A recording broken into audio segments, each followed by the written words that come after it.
AP 2024 ఎలక్షన్స్లో YSRCP party తరపున నగరి నుంచి పోటీ చేసిన చూసుకుంటున్నట్లయితే ఎమ్మెల్యే రోజా ఆమె ఘోర పరాజయాన్ని చవిచూశారని చెప్పుకోవచ్చు. దాదాపు రెండు సార్లు ఎమ్మెల్యేగా పోటీ చేసిన ఆమె మూడోసారి ఘోర పరాజయాన్ని చవిచూశారు. ప్రస్తుతం ఆమె ఆడుదాం ఆంధ్ర అంటూ ఒక స్కామ్లో ఆమె ఇరుక్కుంది. దాదాపు 100 కోట్లు ఆమె ఆడుదాం ఆంధ్రాలో స్కామ్ చేసినట్లు పోలీసులు నిర్ధారించారు. ఇప్పుడు చూసుకుంటున్నట్లయితే కొద్దిసేపటి క్రితమే రోజా ఇంటిని పోలీసులు అలాగే సిఐడి అధికారులు చుట్టుముట్టినట్లు తెలుస్తుంది.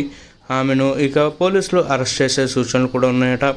దీని గురించి రోజా కూతురు అంశు మాలిక్ ఒక వీడియో రూపంలో తెలియజేశారు. మా అమ్మని వదిలేయండి, మా అమ్మ ఏమన్నా తప్పు ఉంటే క్షమించి వదిలేయండి అంటూ ఆమె చూసుకున్నట్లయితే బోర్న ఏడుస్తూ ఒక వీడియోని విడుదల చేసింది. అది చూసి అందరూ గుండె తరుక్కుపోతుందని చెప్పుకోవచ్చు. ఏది ఏమైనా చూసుకుంటున్నట్లయితే వైఎస్ఆర్సీపీ పార్టీ తరఫున జగన్మోహన్ రెడ్డిపై కూడా వాళ్ళనిచ్చేది కాదు రోజా అని చెప్పుకోవచ్చు. ప్రత్యర్థులు ఎవరైనా మాట్లాడే అవకాశం కూడా ఇవ్వకుండా వాళ్ళపై విరుచుకుపడేది రోజా. చూసుకుంటున్నట్లయితే ఆమె మంత్రి పదవులు స్వీకరించిన తర్వాత టీవీ రంగానికి మరియు సినిమా రంగానికి గుడ్ బై చెప్పేసింది. ఏది ఏమైనా ఆమె ఆడుదాం ఆంధ్ర అంటూ చూసుకుంటున్నట్లయితే ఒక క్రీడాకరమైన వంటి దాన్ని ప్రారంభించి అందులో 100 కోట్లకు పైగా స్కామ్ చేసినట్లు పోలీసులు సిఐడితో కలిసి నిర్ధారించారు.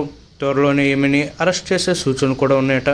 దానికి సంబంధించి ఆమెని చూసుకుంటున్నట్లయితే పోలీసులు అలాగే సిఐడి అధికారులు ఆమె ఇంటికి చేరుకున్నట్లు తెలుస్తుంది. ఏ క్షణమైనా సరే పోలీసులు రోజాని అరెస్ట్ చేసే సూచనలు ఉన్నాయట. దీని గురించి ముందుగానే అంశు మాలిక్ అలాగే చూసుకుంటున్న రోజా కూతురు ఆమె సోషల్ మీడియా ద్వారా ఈ వీడియోని విడుదల చేశారు. అది చూసి అందరూ ఒక్కసారిగా షాక్కి గురయ్యారు.